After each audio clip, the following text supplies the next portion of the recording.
The chief executive of Apple, Steve Jobs, has admitted the firm's latest product, the iPhone 4, isn't perfect.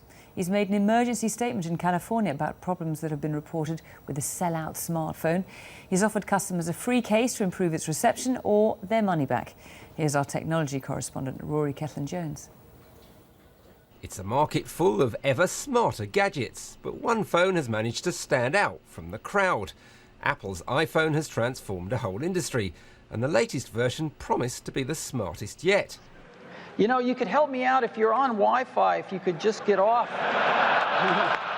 But even the launch didn't go quite to plan, as Apple's Steve Jobs struggled to get on the net. And while crowds flocked to buy the iPhone 4, some users quickly discovered one little flaw. It wasn't so clever at actually making calls. Here's the problem. Some users have found that if they grip their phones like this, then reception starts to melt away. Apple's response, don't hold your phone that way or use a £25 piece of plastic to deal with the problem, hasn't satisfied everybody. Sales haven't suffered so far. At Apple's main London store, customers were told today they'd have to go on a waiting list to buy one. Those who already owned the phone had mixed views. The reception goes, you hold it, I mean, my other phone I got, it's 5 bars 3G, and this one is just fading in reception. It shouldn't be like that at all. I was on the phone to my daughter who's got an iPhone, so it hasn't affected me. You're happy with it then, are you? Yeah, I'm happy with it.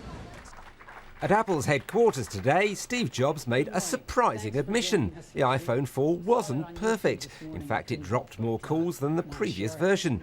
He said other phones had the same signal problems, but Apple would offer every iPhone buyer a free case to make reception better, or a refund if they returned the phone within 30 days of purchase.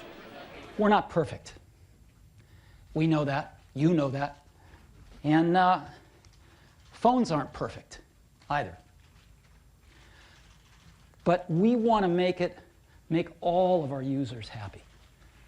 You only have to look in the Apple store here to realise just how popular this brand is. Something like this isn't going to destroy it overnight, but you know, it could tarnish it a little bit.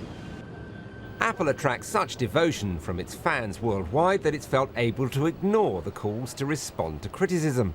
Now, though, the message about its faulty phone appears to be getting through. It'll be hoping it's done enough to keep the crowds coming. Rory Jones, BBC News.